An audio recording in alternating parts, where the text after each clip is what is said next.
Assalamualaikum warahmatullahi wabarakatuh.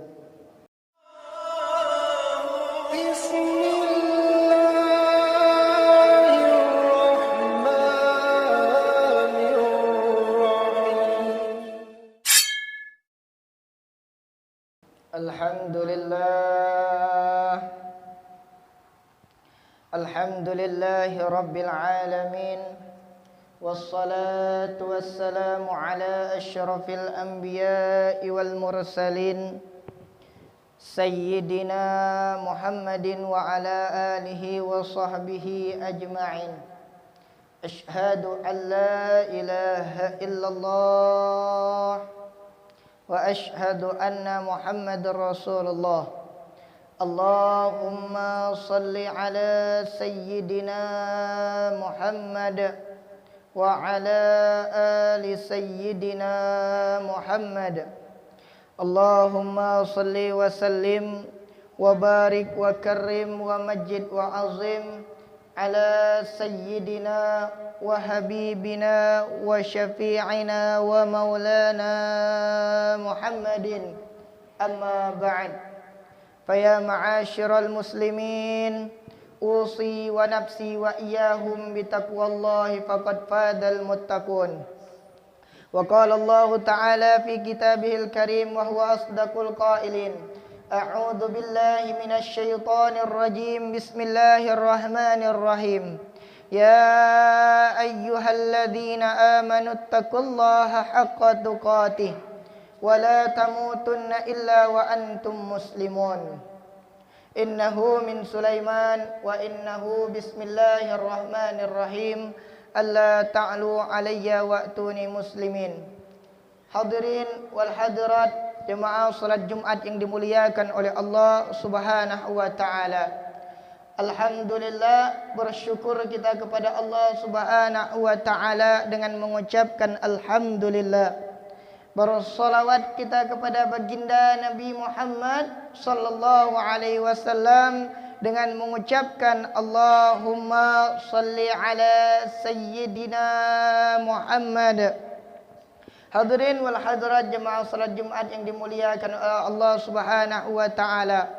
Di tempat yang penuh berkah dan penuh mulia ini, di mimbar yang penuh keberkahan dan penuh kemuliaan ini, khatib ingin berwasiat terwabil khusus untuk diri khatib sendiri dan hadirin sekalian untuk senantiasa beriman dan bertakwa kepada Allah Subhanahu wa taala. Takwa dalam arti kata menjalankan apa yang Allah perintahkan dan menjauhi apa yang Allah larang. Wala tamutunna illa wa antum muslimun, dan janganlah kita mati kecuali dalam keadaan muslim. Hadirin wal hadirat, jemaah salat Jumat yang dimuliakan oleh Allah Subhanahu wa taala. Suatu ketika Rasulullah sallallahu alaihi wasallam mengumpulkan para sahabatnya.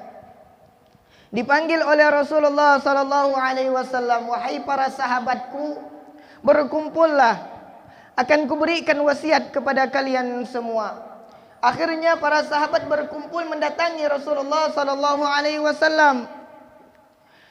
Dan hadir di tengah-tengah perkumpulan tersebut ada Abu Bakar, ada Umar, ada Utsman dan ada Ali bin Abi Thalib. Para sahabat berkumpul semuanya. Bertanya para sahabat, "Ya Rasulullah, wasiat apakah yang hendak kau berikan kepada kami semua?" Kemudian Rasulullah sallallahu alaihi wasallam bersabda, qala Rasulullah sallallahu alaihi wasallam, "Taraktu fikum amrayni." Aku tinggalkan kepada engkau wahai para sahabatku dua perkara. Ma in tamassaktum bihima. Jikalau kalian semua berpegang kepada kedua hal tersebut, maka kalian tak akan tersesat selama-lamanya. Kemudian para sahabat bertanya, "Ya Rasulullah, apakah kedua hal tersebut ya Rasulullah?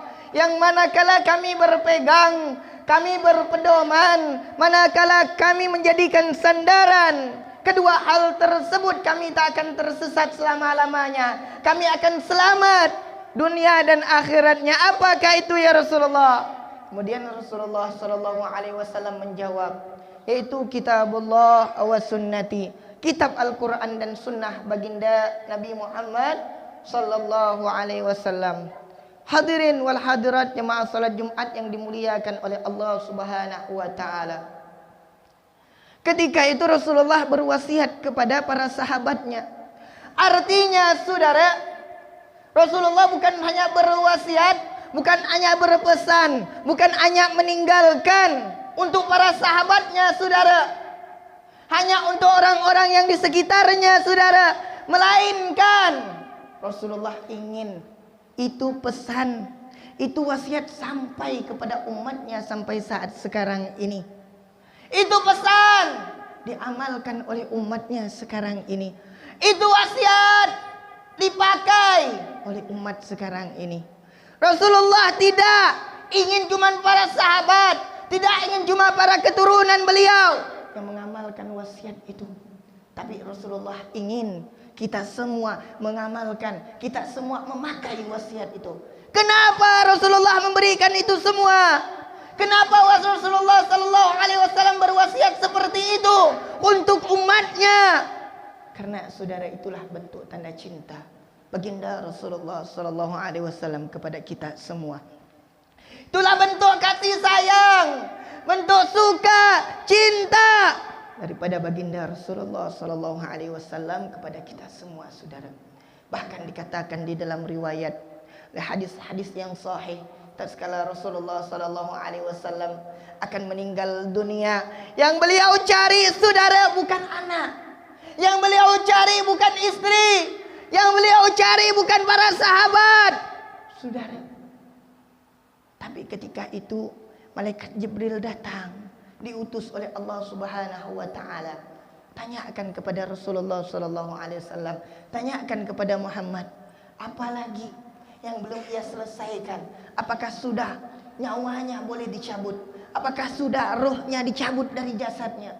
Kemudian disampaikan oleh malaikat Jibril alaihissalam pada Rasulullah sallallahu alaihi wasallam. Allah bertanya kepada engkau wahai Rasulullah, apakah nyawamu sudah siap untuk dicabut?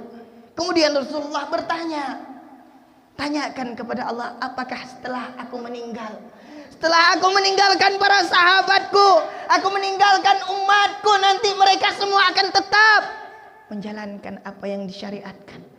Mereka akan menjalankan apa yang aku wasiatkan. Mereka akan berpegang teguh kepada Al-Quran dan sunnahku. Apakah mereka semua akan kau masukkan ke dalam syurgamu? Itu yang ditanyakan oleh baginda Rasulullah sallallahu alaihi wasallam. Disampaikan oleh malaikat Jibril kepada Allah. Kemudian dijawab. Apa jawabannya saudara? Jawaban Allah, semua umatmu pasti bakalan masuk ke dalam syurganya Allah Subhanahu wa taala. Tapi ada tapinya. Hanya orang-orang yang tidak mau masuk ke dalam syurga mulai yang tak akan masuk ke dalam surganya Allah Subhanahu wa taala saudara.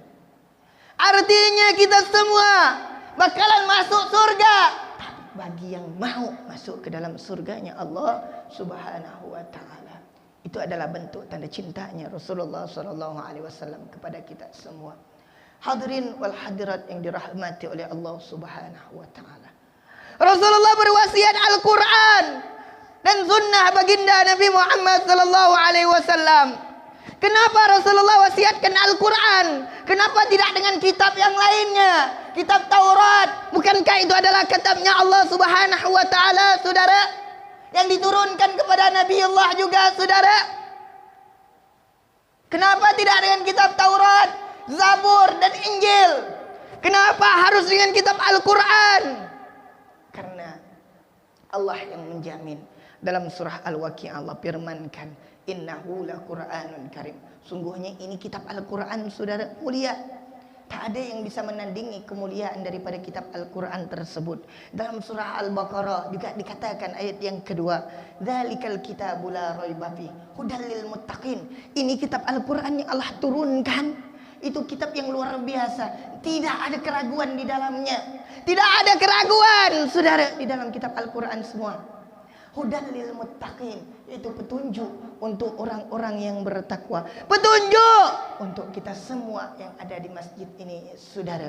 Itu kitab Al-Quran. Itulah yang menjadi penyebab kenapa, saudara, Allah perintahkan, Rasulullah perintahkan kepada kita semua untuk berpegang teguh kepada Al-Quran. Karena Al-Quran ini dijaga oleh Allah Subhanahu wa ta'ala. Inna nahnu nazzalna Al-Quran wa innahu lahafizun. Allah yang menurunkan Al-Quran, saudara, Allah juga yang bakalan menjaga daripada Al-Quran tersebut. Makanya kalau kitab Taurat tidak dijamin keasliannya, kitab Zabur banyak yang merenovasi, kitab Injil juga demikian. Tapi kitab Al-Quran, saudara, dari zaman Rasulullah berapa banyak musuh, saudara, berapa banyak abu-abu yang ingin menghancurkan Al-Quran, yang mencuri daripada Al-Quran, yang merobek daripada kitab Al-Quran. Tapi tetap Al-Quran tersebut terjaga sampai zaman sekarang, saudara. Inilah bentuk daripada Al-Quran. Kenapa Allah perintahkan, Rasul perintahkan kepada kita untuk berpegang teguh kepada Al-Quran Nul Karim, menjadikan Al-Quran sebagai pedoman di dalam kehidupan kita. Hadirin wal hadirat yang dirahmati oleh Allah Subhanahu wa ta'ala, ketika Al-Quran berkata laksanakanlah solat, kita laksanakan solat, saudara. Ketika Al-Quran berkata, saudara, dirikan zakat, bayar zakat, kita bayar zakat. Ketika Al-Quran berkata kepada kita, berpuasalah, ya ayyuhalladzina amanu kutiba alaikumusiyam kama kutiba alal ladzina min qablikum la'allakum tattaqun. Kita berpuasa, saudara. Ketika Al-Quran berkata kepada kita semua haji, kita umroh. Artinya apa? Kita berpedoman kepada Al-Quran, kita berpegang teguh kepada Al-Quran. Nah, manakala Al-Quran berkata tegakkan amar ma'ruf nahi mungkar, saudara, harus kita laksanakan, saudara, harus kita lakukan, saudara. Kenapa?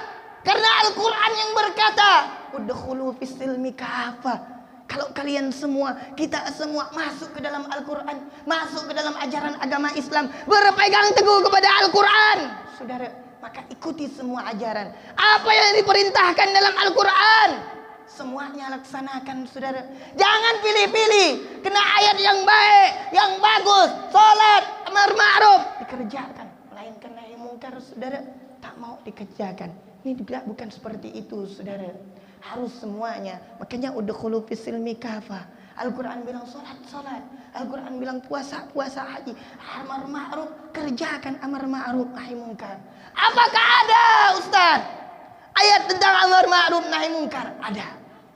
Di dalam Al-Quran surah Ali Imran, Allah Subhanahu wa ta'ala katakan, kuntum khaira ummatin ukhrijat linnas wal takum minkum ummatu yad'una ilal khair wa ya'muruna bil ma'ruf wa tanhauna 'anil munkar. Kata Allah Subhanahu wa ta'ala, hendaklah ada di antara kita semua yang duduk di masjid ini, yang ada di kampung Sungai Rengas ini, yang ada di Indonesia ini, saudara, yang melaksanakan daripada amar ma'ruf nahi mungkar, saudara. Ada di antara kita yang melaksanakan daripada perintah Allah itu tersebut. Kalau amar ma'ruf, saudara, mungkin banyak orang yang bisa melaksanakan amar ma'ruf. Banyak orang yang bisa melakukan amar ma'ruf. Itu menyuruh orang berbuat baik, saudara. Orang tua kita biasa nyuruh anaknya sholat. Bapak nyuruh anaknya sholat. Ibu nyuruh anaknya ngaji. Abang nyuruh anaknya sholat. Paman nyuruh anaknya ngaji. Biasa, saudara, menyuruh orang berbuat baik, nyuruh orang berbuat yang ma'ruf. Tapi yang satu nih yang sulit, saudara, yaitu mencegah daripada perbuatan mungkar, saudara. Ini yang sulit. Kalau berbuat yang ma'ruf banyak yang bisa menyuruhnya. Jangankan ustadz, habaib, kiai, orang-orang biasa pun bisa, saudara.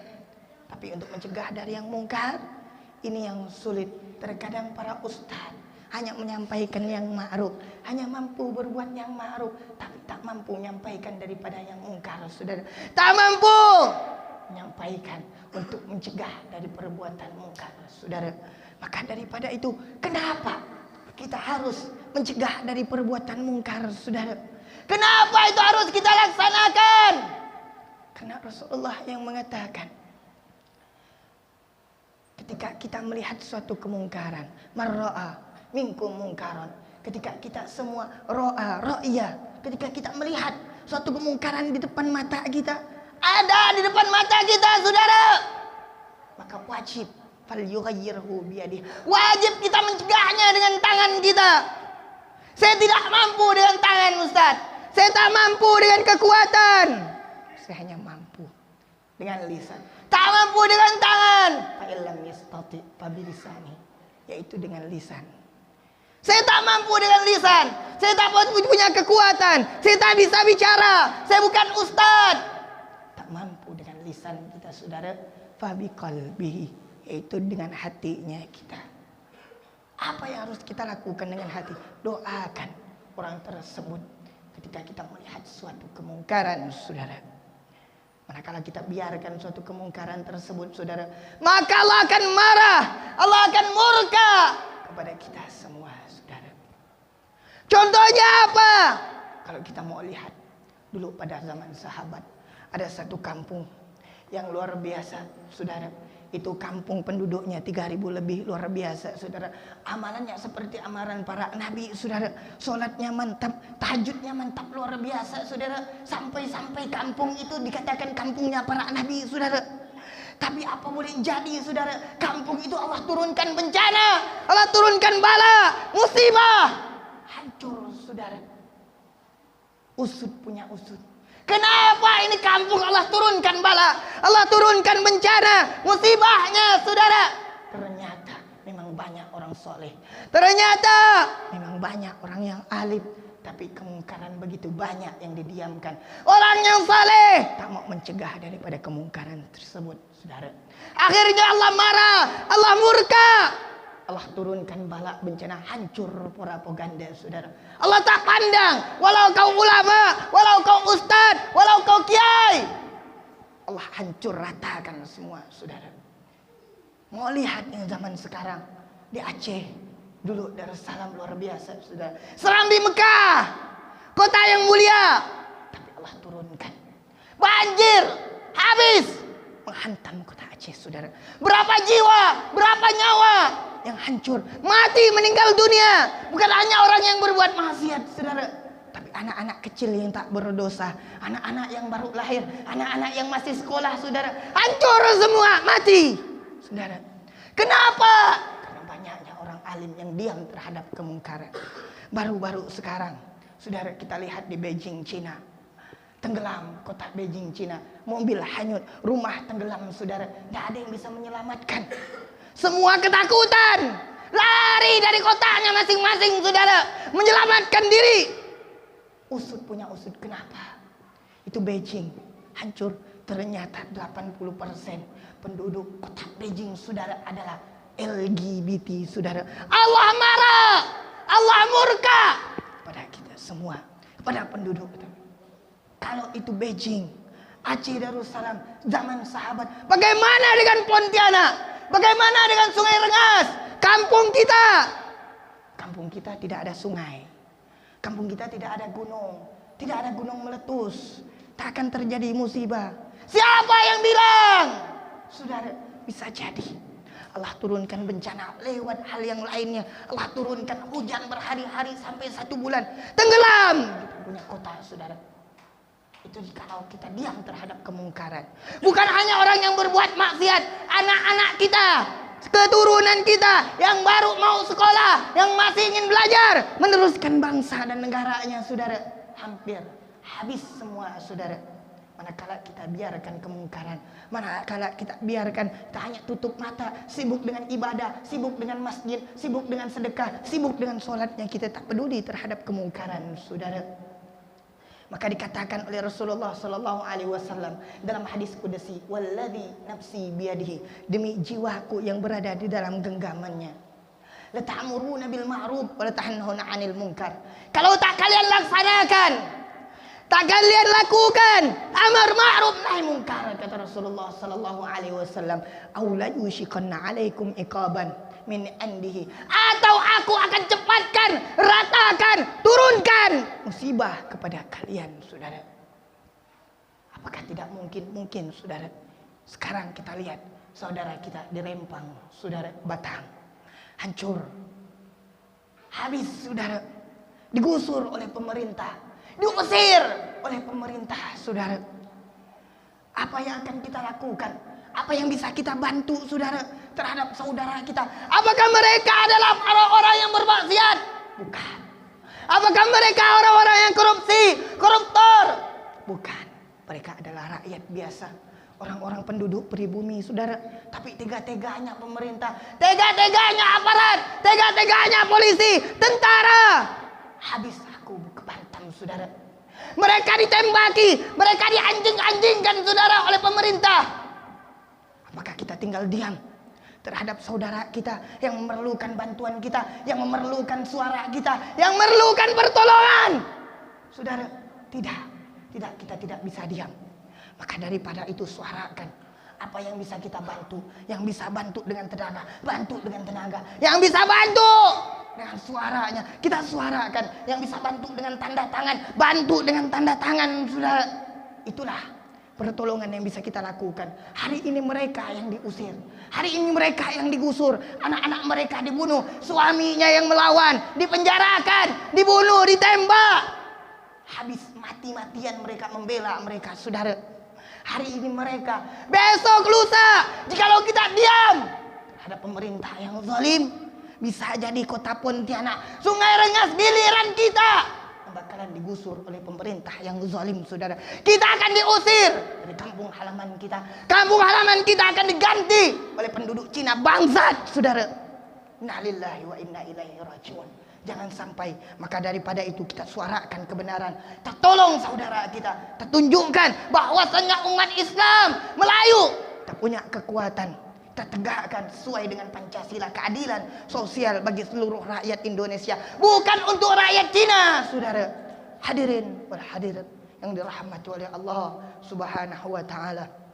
Maka daripada itu, kunci daripada hidup ini tenang, hidup ini tentram, hidup ini aman, tentram dan damai, negara kita menjadi negara yang baldatun thayyibatun wa rabbun ghafur, tidak lain dan tidak bukan adalah pemimpinnya, saudara. Kalau pemimpinnya baik, pemimpinnya bagus, adil dan amanah, saudara, maka insya Allah negaranya makmur, insya Allah rakyatnya tentram, insya Allah rakyatnya akan nyaman, saudara. Tapi kalau manakala pemimpinnya ulama diintimidasi, ulama dipenjarakan, ditangkap, Habib diusir, maka tunggu kehancuran negara kita akan hancur. Maka saya mengajak kepada semuanya, yang pertama, hari ini kita akan menyuarakan kebenaran, kita akan bantu saudara-saudara kita Rempang. Hari ini selesai sholat Jumat kita akan berangkat, berkumpul di Masjid Raya Mujahidin. Untuk apa? Untuk membantu menyuarakan, kita demonstrasi, kita suarakan aspirasi masyarakat Kalbar Indonesia. Kita kumpul, kita hadap itu DPRD, kita minta keterangan di sana, kita minta keluarga dari Rempang yang ditangkap itu semuanya dibebaskan. Insya Allah pada hari ini kita akan kumpul, kita akan adakan orasi, kita minta surat keterangan kepada kantor DPRD. Saya mengajak semuanya kepada penduduk Kota Sungai Rengas, ini semuanya kita untuk bisa ikut menyuarakan, ikut hadir dalam demo hari. Insya Allah semua dari aspirasi masyarakat, organisasi-organisasi masyarakat, FPI-nya, RI-nya, MPI-nya, semua Laskar Melayunya, semuanya turun. Kita ikut aspirasikan masyarakat Indonesia bahwasanya kita Melayu Islam bersaudara, satu badan, saudara. Yang kedua, saya menyuarakan, saya ajak kepada semuanya, tolong, saya minta tolong untuk nanti 2024 pemilihan presiden, kita cari itu pemimpin kita, pemimpin yang adil, yang cinta kepada ulama, yang cinta kepada orang-orang alim, yang cinta kepada Al-Quran, yang berpegang teguh kepada Al-Quran dan sunnah baginda Nabi Muhammad SAW, bukan sebaliknya. Maka kalau kita pilih pemimpin yang seperti itu, insya Allah negara kita akan menjadi negara yang baldatun thayyibatun wa rabbun ghafur. Ini anak-anak kita yang hadir sekarang ini, anak-anak remaja-remaja kita insya Allah akan dimanfaatkan, akan menjadi anak-anak yang bakal meneruskan bangsa kita, akan menjadi remaja-remaja yang bakal menerus kampung halaman kita, akan menjadi remaja-remaja yang berkualitas. sesuai keadilan sosial bagi seluruh rakyat Indonesia. Barakallah li wa lakum bil Qur'anil azim wa nafa'ani wa iyyakum bima fihi minal ayat wa dzikril hakim. Aku li qauli hadza wa astaghfirullahal azim li wa lakum wa lisairil muslimin fastaghfiruhu min kulli dzambin wa atubu ilaihi innahu huwal ghafurur rahim.